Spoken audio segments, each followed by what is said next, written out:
Facebook page each and every Thursday morning at 9 a.m. It's good to have you with us. This is an interactive show, so if you're joining us live, feel free to make a comment. Put your question in on the Facebook page comments. We'll see that. You can be part of the show live, and you can also see it on the Alpha Media YouTube channel as well. So join us at any of those locations, and you can actually comment and participate in the show at any of those locations as well.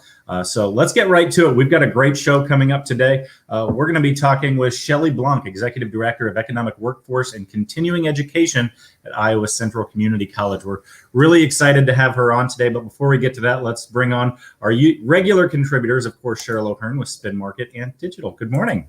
Good morning. Yes, this is going to be a really good program. And it's not only a program for certain businesses, it's across the board, and as well as potential employees. So this program is a very one that everybody takes from.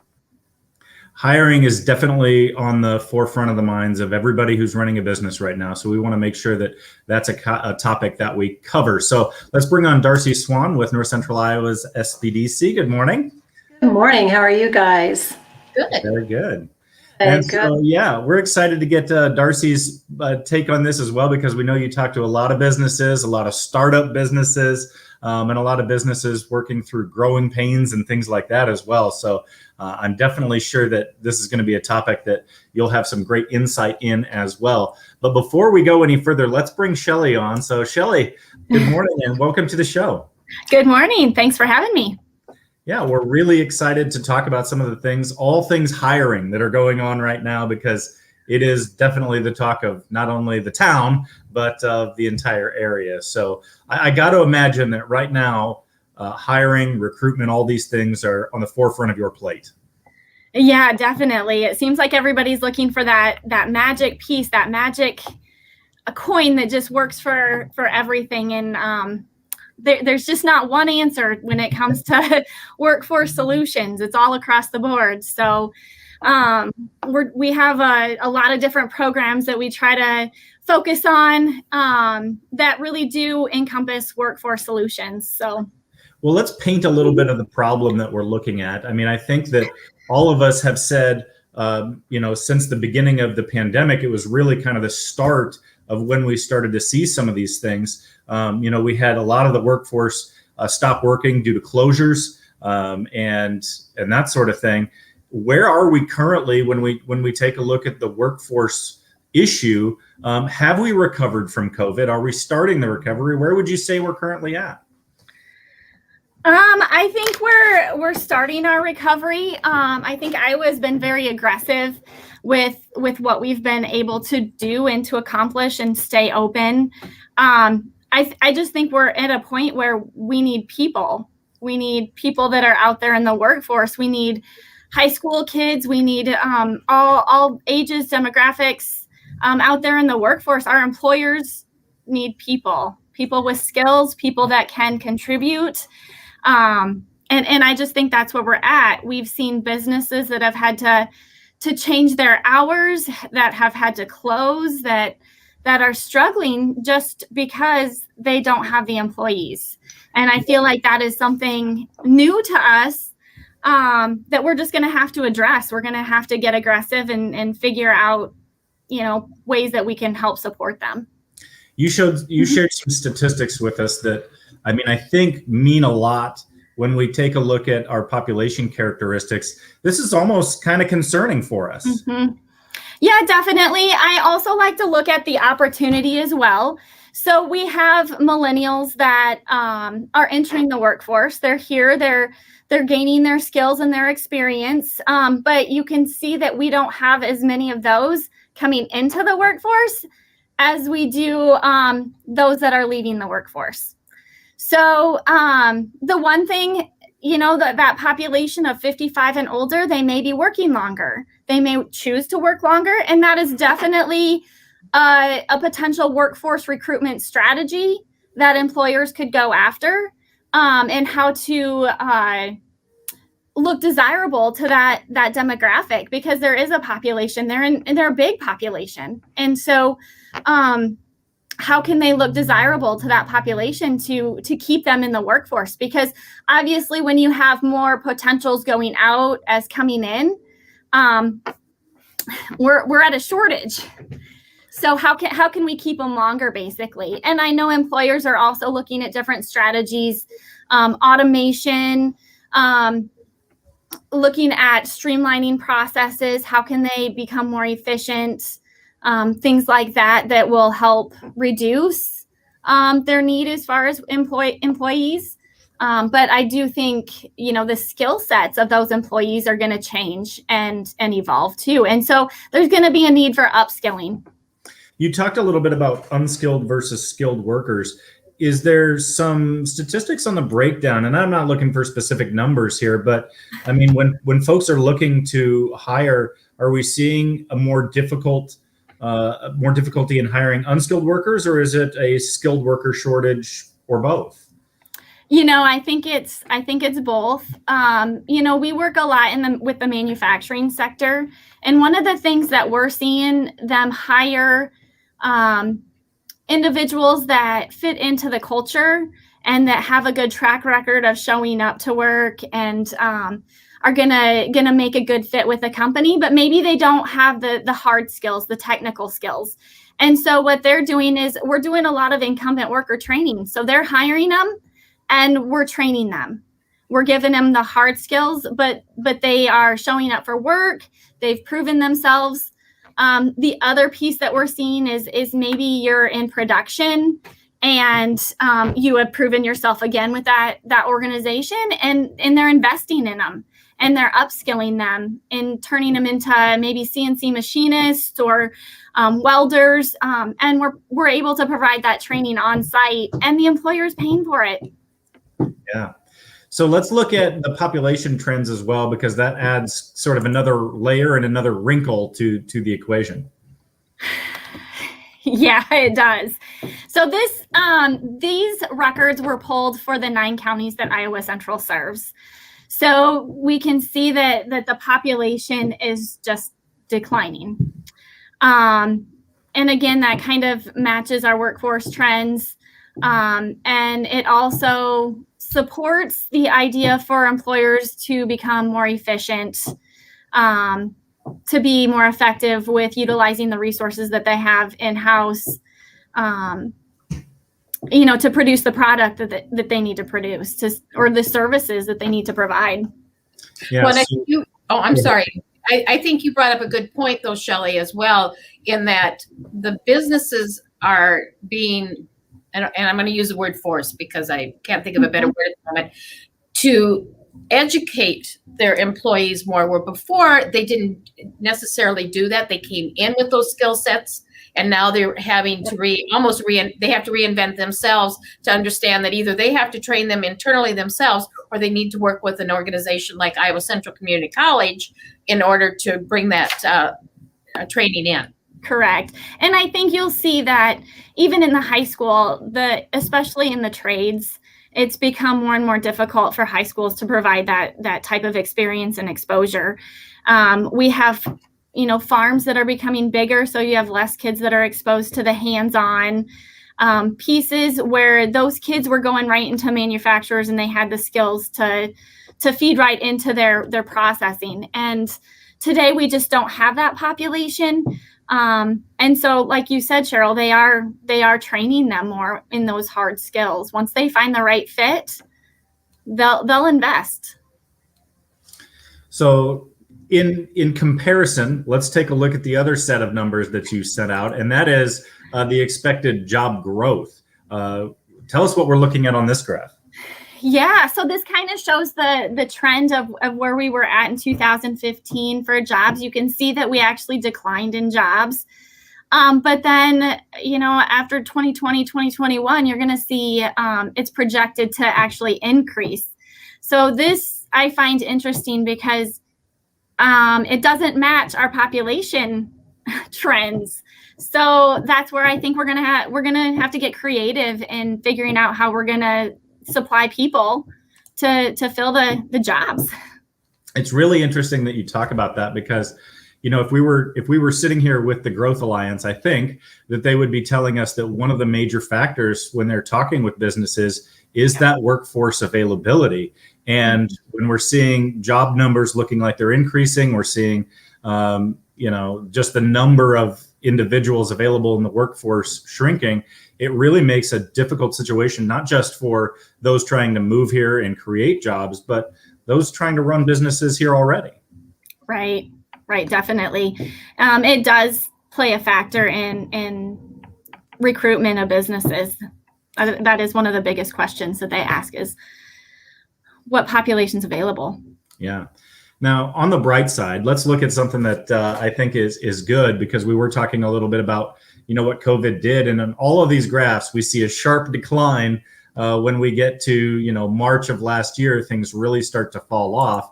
But as we take a look at the labor force participation rate trends, we can see that things are on the upswing and beginning a recovery.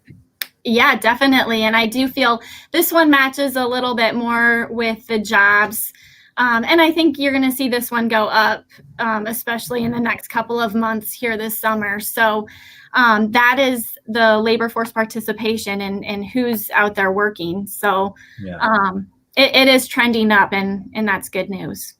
So we have sort of, I guess, maybe the elephant in the room, and that would be the additional money that's coming in on the unemployment from the federal level. With that coming to an end here in early to mid June, what are the expectations of the labor force participation rate at that point? Or can you look into your crystal ball and even tell? I wish I had that crystal ball. I think everybody is very hopeful that they do see a transition into the workforce, that we do see people enter into that workforce. I think it'll be interesting to see if they're going back into the same or similar career field, or if they go into a different track. There's training available if they so choose to completely go a different direction. So that I think will be interesting to see if they're going back into the same fields that they came from, or if they're completely transitioning into something different. Yeah, I do think that's really interesting. And part of it is COVID has changed a lot of the ways that we do business. A lot of businesses were in many ways forced to pare back their workforce.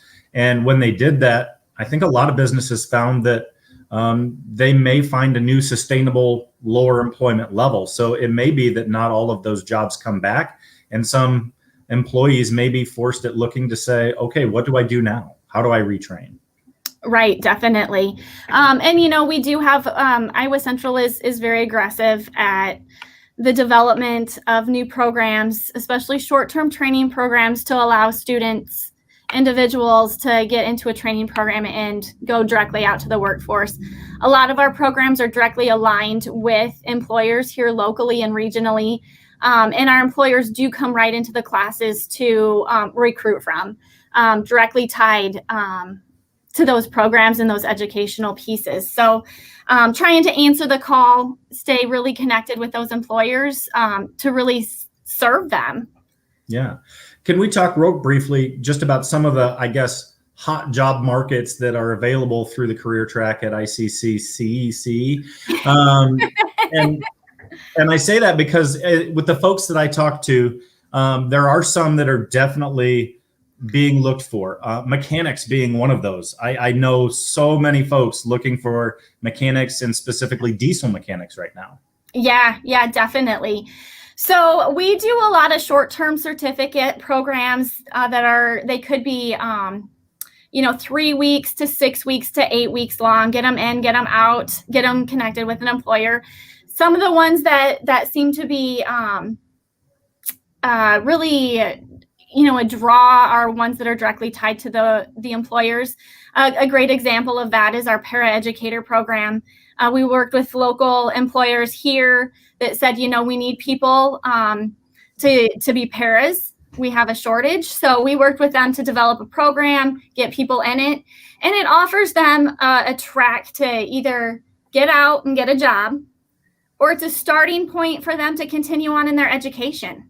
They can continue on and move up and really get exposed to the career field and go up the track and go into early childhood and then continue on. So it's not just about a short-term training program, it's about that career pathway.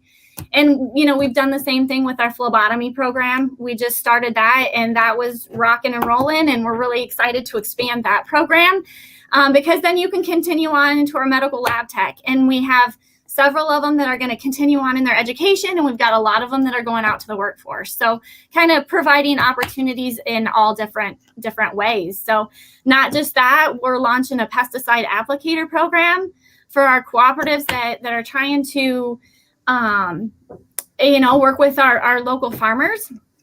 But not only that, it would also offer an entrepreneurial component to an individual that maybe wants to take and do it on a contract base. They can go out and work directly for the farmer or be a contractor. So they can get these skill sets with us, and then the road is endless for them, depending on what they want to do. Always CNA is always definitely in demand. CNA and CDL, truck driving definitely are in demand career fields. Some new areas that we're working on are warehouse technician, an administrative assistant one, as well as a food prep to include ServSafe certification.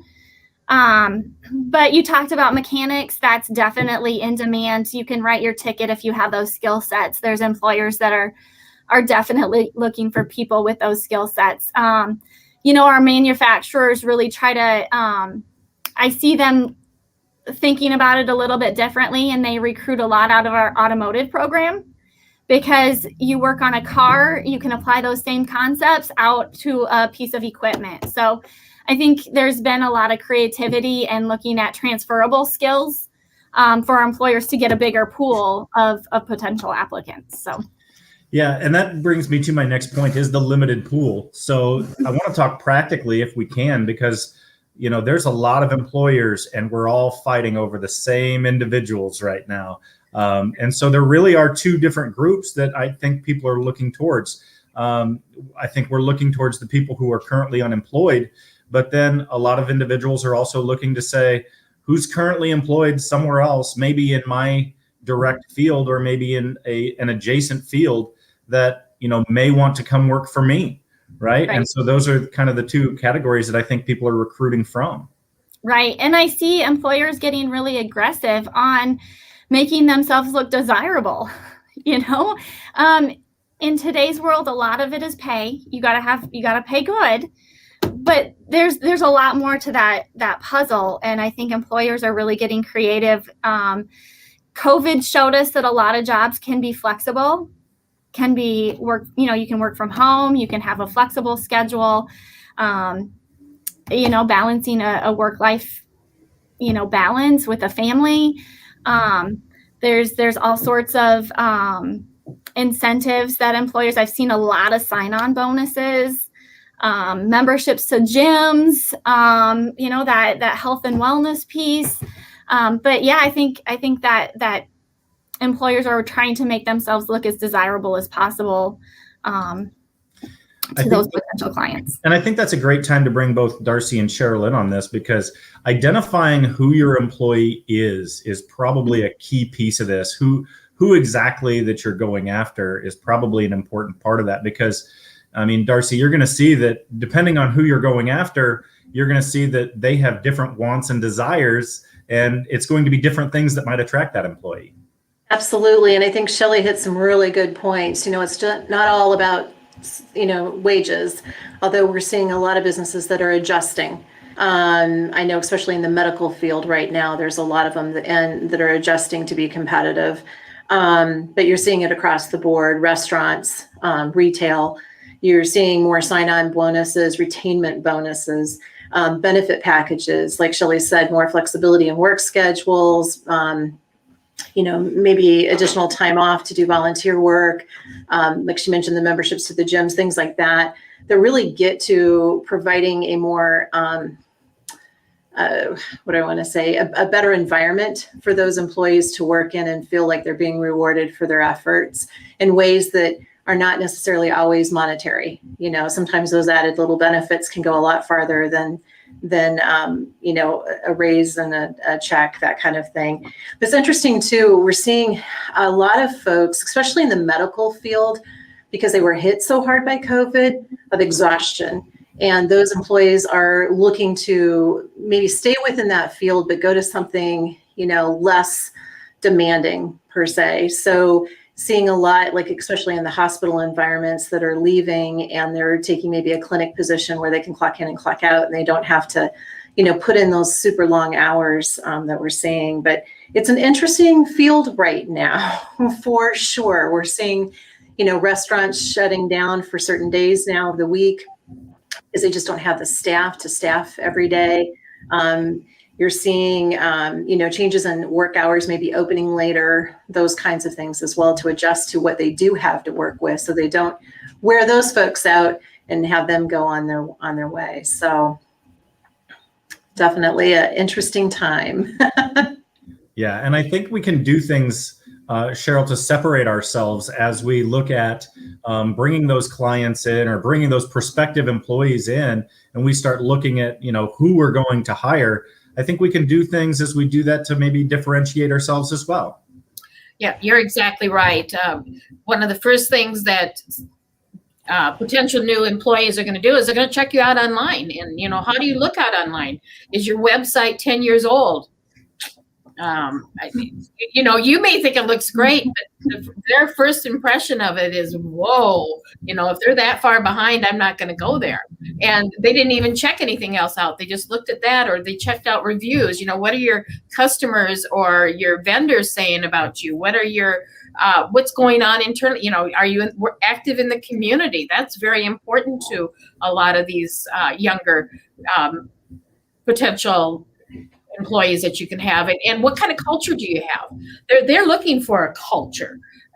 They're looking for more, and Darcy and everyone here has just put out there, while pay is important, they're also looking for that balance between job and life, where some of us have grown up in our ages where work was everything. You just, if you put in a 14-hour day, that was expected of you, especially in the farming industry. 14, 16-hour days aren't unusual, but they're looking for more of a balance on it. So what are you doing to provide that balance? And what are you doing as a family end on that? So how you look online is so important initially for them. Yeah, so I think of some of the older generations. You think of many of your, boomer generations who are, in many cases, still in the workforce, retiring at a very great clip, but many of them still in the workforce, many of them choosing to work longer, and they're used to a contractual relationship with their employers, right? So it is I give you this amount of labor and I get this in return, and it feels very contractual. The younger generations typically are looking to almost join a cause. If you read or see any of Simon Sinek's stuff, I just love the guy, and he really talks about joining a cause.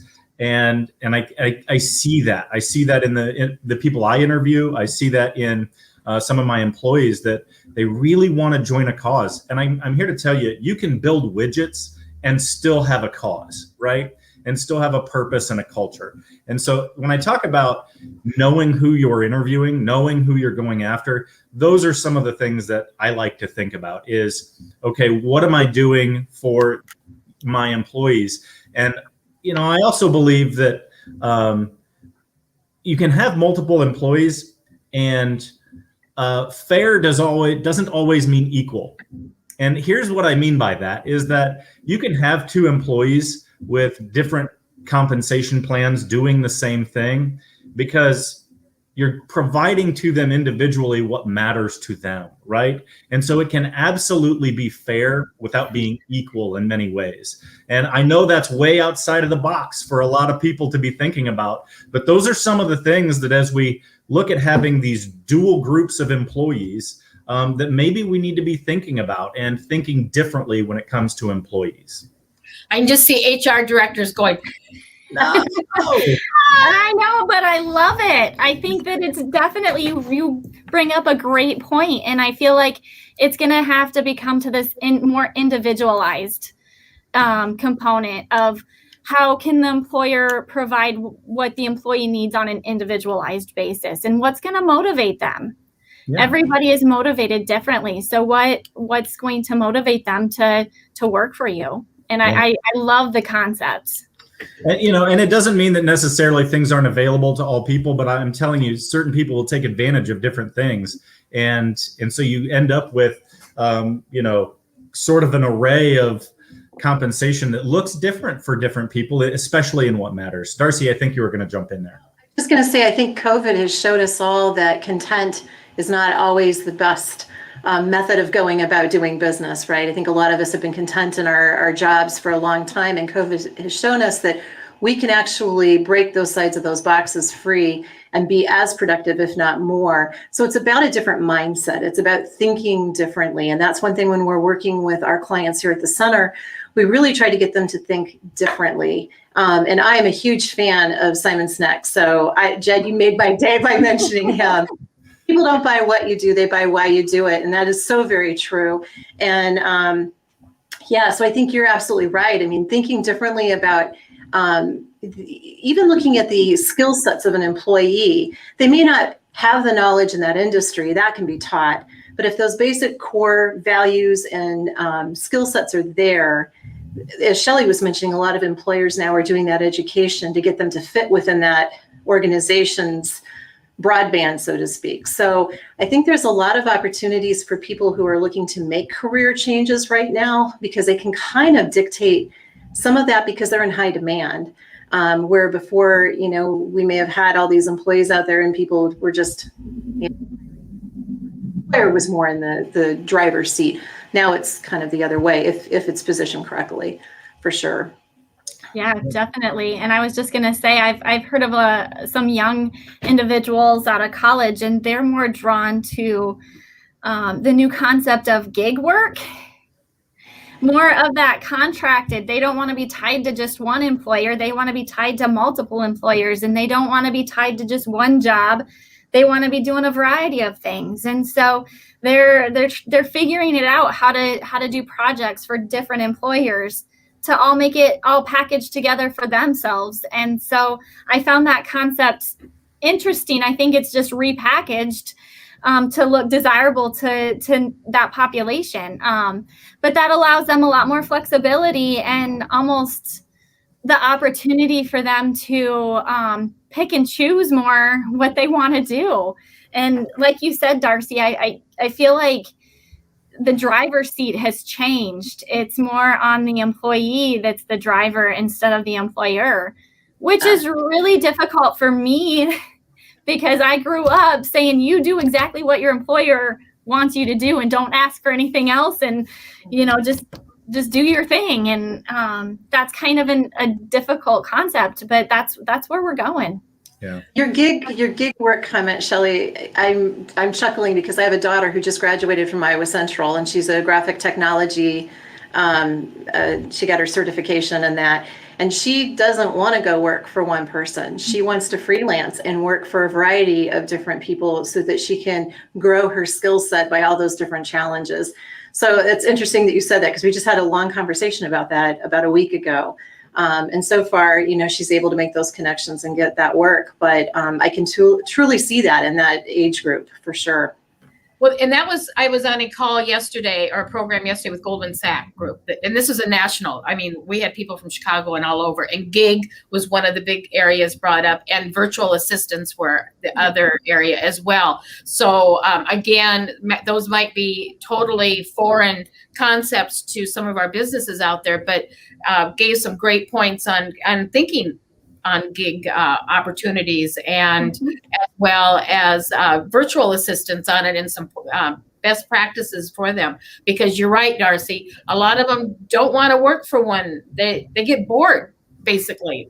And I guess that's the easiest way to say it. They're looking for more variety, and they're looking for when they're looking for that variety, they're also looking for additional skill sets, because one business has a widget to sell, and another business is selling Philly steak sandwiches, and each one may have similar things on there, but they all have different training and different things that they're going to learn in those job sets.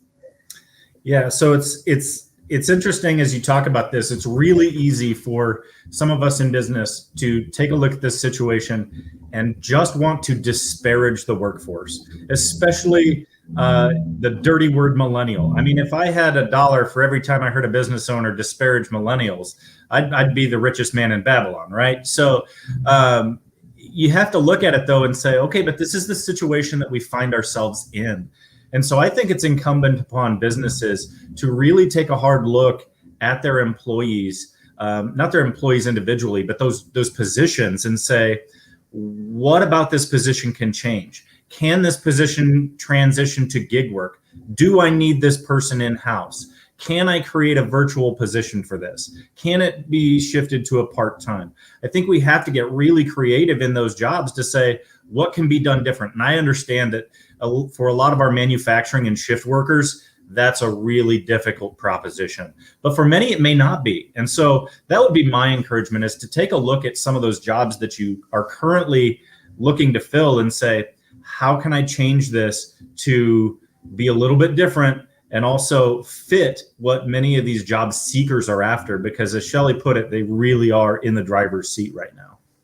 Well, and I also think about some of the other things that are going to be coming, attached to that, is as we have these new structures and this new kind of way of thinking, I think we're going to maybe have to change, how we supervise those individuals as well, and try to rethink and focus on that, because supervision is different to everybody, and it's supervision, management, leadership, the whole gamut. And I feel like that is going to be a piece of the puzzle at a different layer that we'll see down the road as potential needs or weaknesses or gaps that we see, because we're shifting so much in this framework of our workforce structure. So I think just thinking of those finger things that keep attaching themselves to situations that, you may not have saw it today, but it's something that arises down the road. And I think we should just keep an eye on some of that stuff and try to be proactive on how can we satisfy that need or that gap. So we've got some advice listed here on interviewing job candidates. So let's talk a little bit about, how we interview, and is that even the right word for what we're doing anymore? Well, you're exactly right. There's a lot of talk, and I've been a big advocate of this for a long time. You can write a really pretty resume out there and make yourself look really good. But it's when you actually have that interaction. So there are a lot of training going on right now is talking about doing it more as an audition, and actually discovering, how that candidate really thinks, and what problem solving abilities and what innovation are they able to come up with, and how you can see that candidate possibly being in your environment within your company, and things that you can't show on a piece of paper. So it might be that you give them a task to do either during the interview, or maybe you ask them to do a task and send you a video on it, and that type of thing. And so this really helps you to look at a lot more diversity within your candidates. And I think that's another thing that a lot of businesses forget, is that having everybody the same is not necessarily the best. Having a variety of skill sets within your team creates a better culture, that you're able to address things like COVID when it happens, and be able to pivot and make those changes. And I said that horrible word, Darcy, I'm sorry.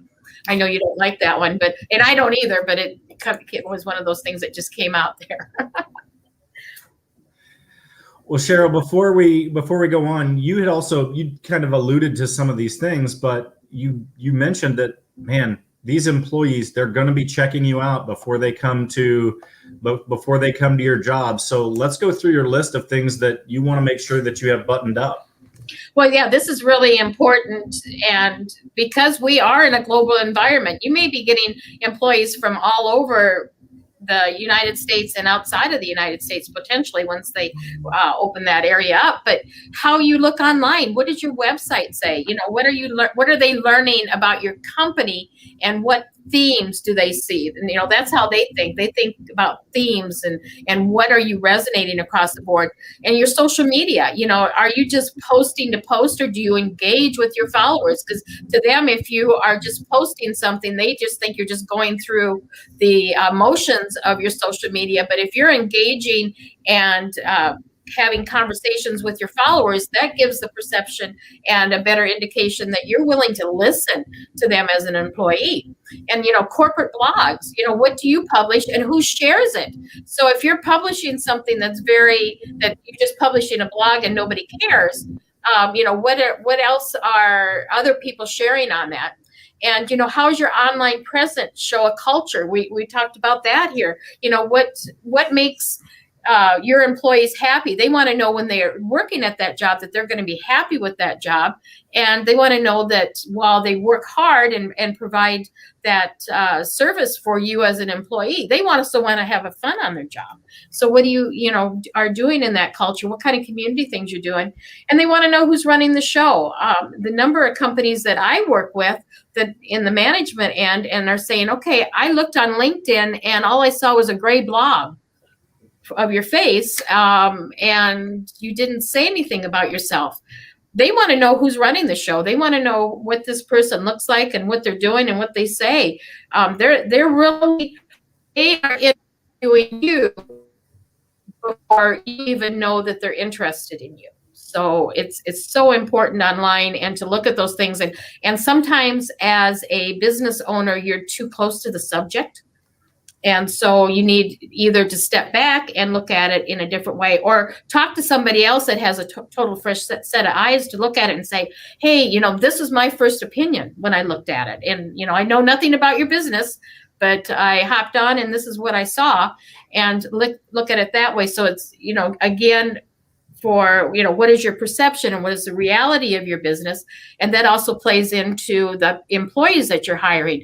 What's the perception of your employee that you need, and what's the reality? And Jen covered that really well, that maybe you need to readjust those job descriptions and those things out there, and think about loosening things up a little bit. Or in my case, Shelly, I can happily tell you that we hired 2 of the web and graphic designers in our that just graduated from Iowa Central, but they also came to us as interns initially. So while, and I'm sure they're listening to me right now, but as I was able to mold them or take them and brainwash them into what we do here, but they had the skill sets already initially from what they did at Iowa Central. So again, looking at those different things, thinking a little bit different when you're looking at your employees, being much more creative with it, being creative with your marketing as well with it. And I know Jed's going to talk a little bit, but on that, as well as on our end, we're doing a lot of digital marketing for our clients, not just the standard Indeed and Recruiter and all of those things, but out there coming up with creative digital campaigns to show that they are a different company than what you may perceive them to be. Yeah, very good stuff. So, I do want to talk a little bit about some of the things that we're doing, but practically, I can say before I get to any of that it feels to me like I just want to talk about number one thing to do if you're a business, and this goes even if you're looking to hire people. The number one thing I think that you should do is talk to your current employees and make sure they're happy. And the reason I say that is because, yes, you want to hire the right people. Yes, you need to bring people in the door.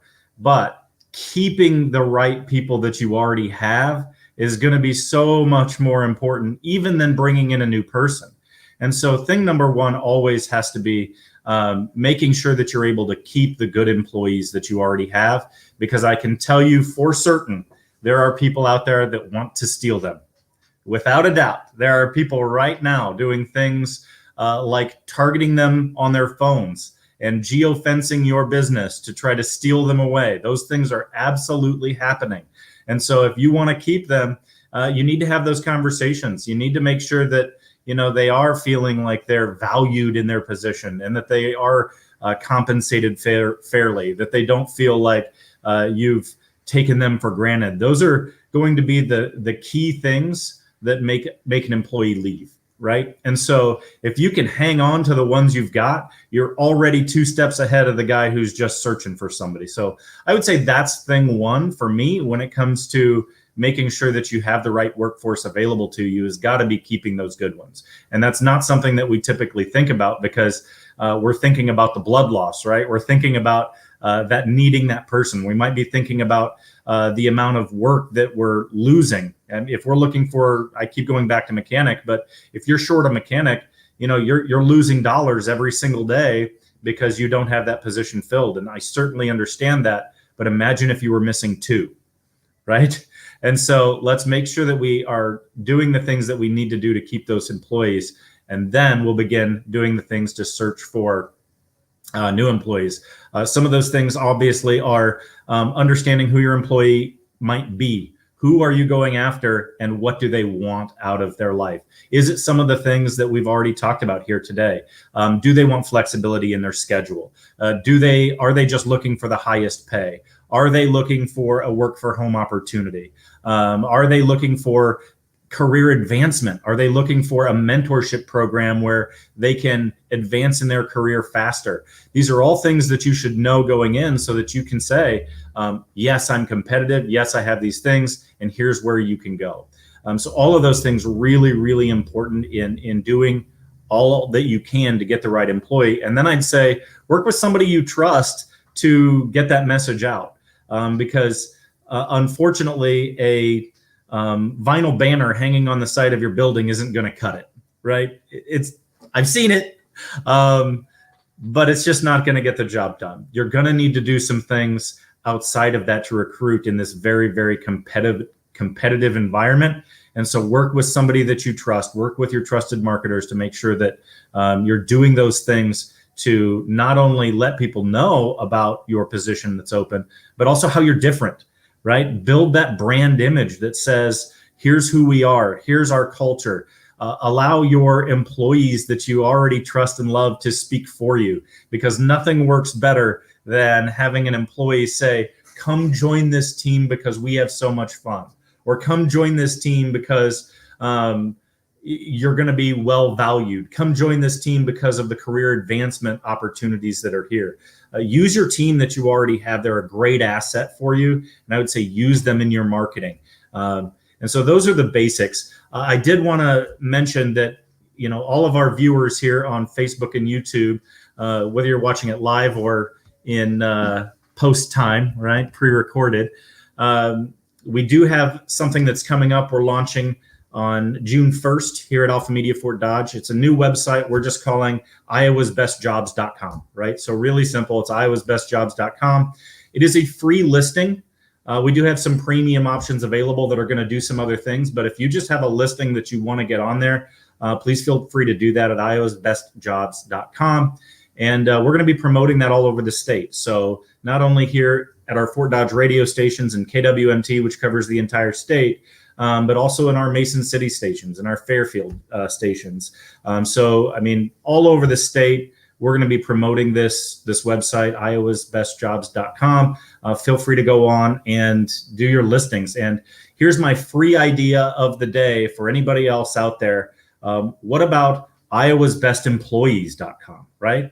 There's your free idea of the day. So you want to market yourself, be one of Iowa's best employees, and create that website where folks can go on and say, here's who I am and here's what I offer your business. Don't you want to bid on me, right? So lots of opportunities out there. I'm excited for this one. Again, we're going to be launching it coming up June 1st. And so, yeah, get on there and or contact one of our folks and we'll help you get listed on there right away. So that's kind of what we've got going on. Anything else job-wise that you guys want to talk about before we transition? Any maybe final thoughts on, if you're an employer looking for an employee, or if you want to talk to the employees as well? Any final thoughts as we look at this current job market that we've got going on? Well, you brought up a good point, Jed, that I've been working on quite a bit with several of our clients, is having employees actually do a video testimonial about it and posting it on there. So I'm going to ask will your new website allow videos on there as well? Sure does. Oh, cool. All right. So I already know several businesses that will get on there and will be posting those videos on. So yeah, that's a great way. And what's been amazing on the ones we've done, when I do these interviews with them, I don't do any coaching on it. They have 5 questions. We read the question and they answer. And what's really fun is when you have 3 or 4 testimonials from the same company and you're hearing the same thing across the board, that goes back to the employer as well, saying, okay, we are getting our mission, our values, and our reputation out there the way we want. Very good. Yep. Shelly, anything else you wanted to cover before we transition just a little bit? Yeah, I would just say from an employer standpoint, be creative. And like you said, you need to know who your target audience is. From a workforce standpoint, I think about it in a couple of different ways. And I would like to see employers have initiatives in all these categories. We have our future workforce, the kids that are still in middle school, high school, making decisions about their career fields. We have our existing workforce, individuals that need to upskill and market themselves to employers. And then we also have that recruitment piece. You can't forget about how to recruit people into our communities and join our workforce here, as well as our communities. So I think it's not one piece of the puzzle that you can just focus on. You need to focus on all of them.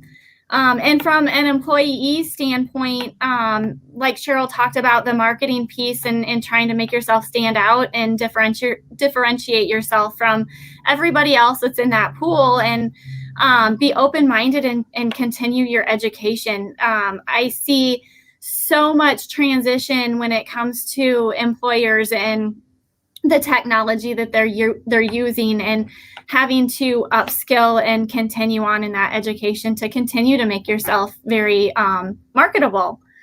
So from that standpoint, there's my message to employers as well as employees, is to continue learning and growing together. Great. Thank you so much, Shelly. So Darcy, let's talk a little bit about SBDC, all the things that you guys have going on. We always have to get the update because things change so fast when it comes to anything with the SBA. They definitely change sometimes, as we saw during COVID, by the minute. It wasn't by the hour, by the day for sure. But a couple of things, the Shuttered Venue Operators Grant, those awards are going to start coming out any day now. They were slated for the end of May. So I know I've got several clients, and I know other centers do as well, that are anxiously awaiting to find out what they were awarded for that program. The Restaurant Revitalization Fund did close on the 24th. We just posted this morning 2 awesome resources for those that did receive funding. They're both from the Restaurant Association. They're out on our Facebook page, which is NCI SBDC. One of them is a next steps guide, so helping those businesses that did receive funding about how they're to go through this process and be in compliance. And then the second one is a budget tracker, because they do have to track their numbers within certain buckets based off of their application. And so that tool, it's a really awesome little resource tool, is available to them to help them with that as well. So again, I posted those this morning out on our Facebook page. So if you are a restaurant or fell within that category of those receiving funding, those would be 2 really good resources for you to go to. Interesting enough, this program had earmarked $28.6 billion in it. It went very quickly. Over $69 billion was requested. I don't have the final number. That was the last one I could find. And there were over 362,000 applications. And from what I understand, it didn't even get past round 1. Pretty much funded by, I think it was women, minority owned, and those that were in the economic disability areas. So you can tell there's a great need. I did receive an email yesterday afternoon that the National Restaurant Association has gone back to the Capitol Hill and is lobbying for more money for that particular program. So we'll keep everybody up to date as we hear more on that. So those are the updates I have on the SBA. There's another program coming out, and I'll share more information on that next week as I receive more. But I also wanted to say we've got the clients that we're seeing when we're talking about the job market, there's a lot of folks out there who through COVID decided they wanted to do their own thing. And it could be the flexibility. Although as we tell folks to come in, owning your own business is working 80 hours a week for yourself, so you don't have to work 40 for somebody else. So keep that in mind, that it's a lot of work, but there's a lot of rewards to it as well. And so we have a lot of questions coming in from, what is an EIN? I need help with a business plan. Is this even a viable business option? I'm working with a gentleman right now who just wants to see if it'll work. So we're working through the cash flow with him. Excuse me. So we are conducting 2 Smart Start workshops in June, and anyone can come to these. The first one is June 1st, and I mentioned it last week. It's up in Lorenz at the Northwest Iowa Career Academy.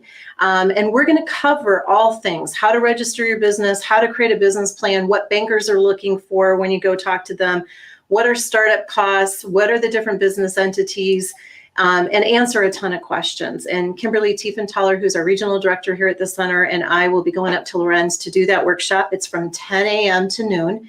And if anyone is interested, they can register by calling 712-335-4636, or they can email williams@iowacentral.edu. That is also out on our Facebook page as well, so they can get that information there. The second Smart Start workshop that we're doing is on June 21st. We're finalizing the details on location. I believe it's going to be 5:30 to 7:30, and that will be over in Iowa Falls. So for our folks over in Hardin County and that kind of part of our territory, there will be no cost to attend that one as well. And hopefully next week I'll be able to share the details on how to register and all of that. But again, any of this information, as soon as we have it, it goes out on our Facebook page, so they can go there and get the information. We also, I want to just remind folks, starting on Tuesday is that webinar series with Tom Shea of Profits Plus. Our state SBDC office is conducting this series through the month of June, and it is all on pricing and retail strategies. So the first one is at 8:30 in the morning, and it's all on pricing strategies, from how to price every day, how do you do sale pricing to make sure that your bottom line is safe. So that should be a really good workshop series. It's every Tuesday at 8:30 throughout the month of June. And again, that's on our Facebook page. And the last thing I just wanted to note was, you guys hear me say it every week, but we have been blessed with the opportunity to go out into the communities that we serve and deliver photo boxes to help those businesses have a better retail online presence, so to speak. So they can take really nice photos of the products that they sell, whether they use them for social media, whether it's on their website or what have you. So those are where Kimberly and I are getting out into our communities and delivering those. A lot of our communities have already had them delivered. So if you're interested in wondering whether your community has one, you can give us a call here at our center. And I'll give my direct line number on that, and that's 515-574-1996. And we can let you know where you would need to go in your community to get those. And the last thing is the Shop Iowa program has been extended for another year. So businesses that have just been wanting to kind of look into this idea of selling online can do it risk-free. You can go up to 25 products at no cost, and the program is so easy to use. And I had a conversation yesterday when I was delivering photo boxes. It's really taking Main Street online, and it came about because of COVID in partnership with the Iowa Economic Development Authority. It's a great program. And if you don't know how to go about doing the program and want more details, give us a call here at the center, and we can definitely walk you through it. We can even come on site and actually sit down and set you up on it. And we've got a team here at the state office that will go out, as well as Kimberly and I can do it too. So I think those were most of my updates for this week. So that's great. Yeah. Well, I think that's going to do it for our show this week. What a great show we've had, talking employment, something that's definitely on the minds of, most of our businesses right now. And so good to talk about some strategies and ideas to bring in those employees and fill those spots. to make us all more successful as we move forward. Shelly, thank you so much for coming on and sharing all your expertise in it and ideas. It's been great to have you here today. Thank you. Well, again, that's going to do it for our show today. Thank you so much to everybody who's been on board, both watching it online, and make sure you give it a share and let people know that this is available. Thank you to Cheryl O'Hearn with Spin Market Plus Digital, always bringing us great ideas as well. Thank you to the SBDC and Darcy Swan joining us today. And of course, Chris Patrick, the Executive Director of Main Street Ford Dodge, allowing us access to the Main Street Ford Dodge Facebook page and also sharing so much information with us this week. She was in a meeting and ran late, couldn't make it to this week, but we'll look forward to hearing from her next week. We'll talk to you again next week, 9 a.m. right here on the Main Street Ford Dodge Facebook page and online as well at the YouTube channel for Alpha Media Ford Dodge. Thanks so much, and we'll see you next week. Thank you, everyone.